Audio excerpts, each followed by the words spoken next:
Colorado stands out as one of the most unique states in the U.S. Unlike coastal regions, it's entirely landlocked, sitting high in the Mountain West. In fact, it holds the title of the highest state in the nation, with an average elevation of 6,800 feet. Colorado is a land of contrasts, towering peaks, sprawling plains, and breathtaking views. But with all this beauty, why are so many areas of this stunning state still empty?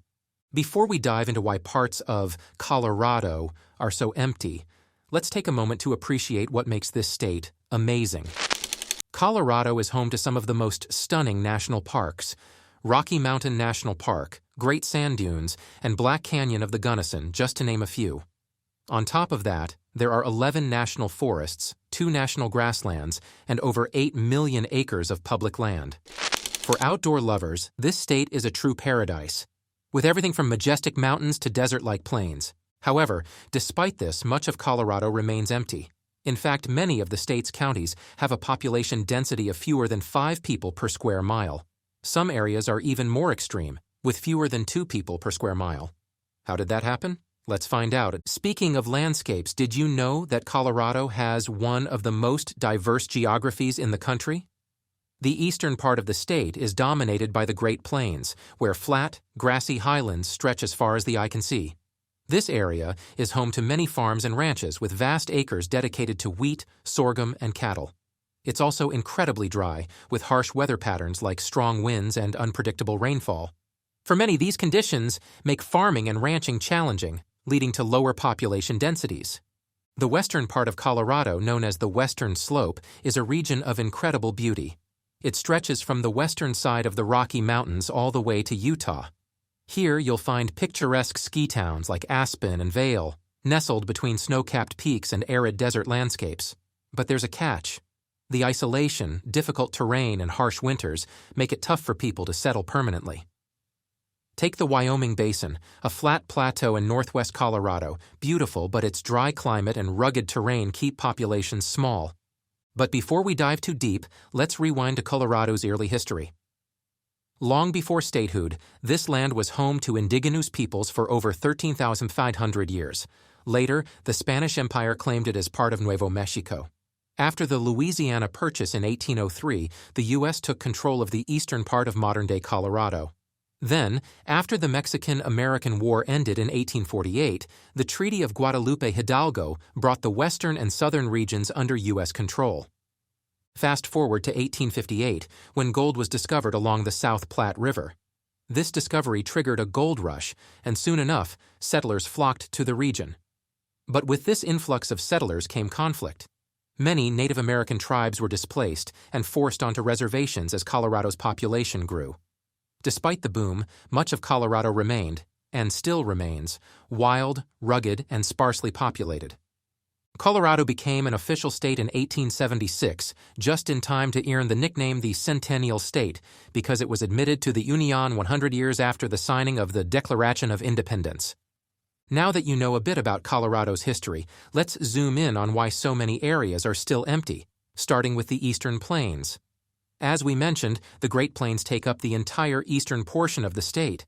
But despite this vast land area, there aren't many people living there. The 7 counties that make up the plains account for about 1/6 of Colorado's total land, yet their population density is incredibly low. The harsh weather conditions, dryness, strong winds, and unpredictable precipitation have made farming and ranching difficult. As a result, many families have moved out, and the population has dwindled. Most towns that remain, like Limon and Burlington, are built around highways and railroads, acting as service hubs for the surrounding agricultural communities. On the flip side, let's look at the Colorado Piedmont, the region where most people do live. It stretches from the foothills of the Rockies in the west to the flat plains in the east and includes cities like Denver, Boulder, and Colorado Springs. This area has a much more favorable climate and access to water from the nearby mountains, making it perfect for both urban and agricultural development. Denver, Colorado's capital, is the state's largest city, home to over 682,000 people. But here's where things get interesting. Once you move away from the Front Range corridor, which includes Denver and its surrounding metro areas, the population drops dramatically. While the eastern plains struggle with arid conditions, the Rocky Mountains present their own challenges. High elevations, steep terrain, and extreme winters make living in the mountains difficult. Many of the mountain counties cover vast areas but are home to very few people. The Continental Divide, a natural barrier, further isolates these regions from the more populated Piedmont areas. Places like San Juan County or Hinsdale County are not only geographically isolated, but also experience harsh winter weather, limiting their population growth. Infrastructure plays a crucial role in all this. Colorado's vast landscape is served by a network of highways and railroads, but not all regions benefit equally. Towns in the eastern plains rely heavily on highways and rail lines for connectivity, while the Rocky Mountain towns are often more difficult to access, especially in the winter. This lack of infrastructure makes it hard to attract new residents or businesses to many rural areas. Furthermore, economic disparities between Colorado's urban and rural counties are striking.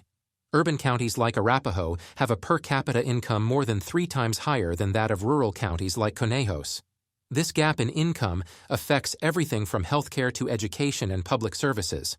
While cities like Denver and Colorado Springs have boomed, offering high-paying jobs and modern amenities, rural areas are often left behind. Of course, the unique geography of Colorado also plays a significant role in its population distribution. The state's mountains, while beautiful, limit where people can live. The plains, though expansive, are harsh and dry. The San Luis Valley in the south is another example of a region with a sparse population due to its remote location and rugged terrain.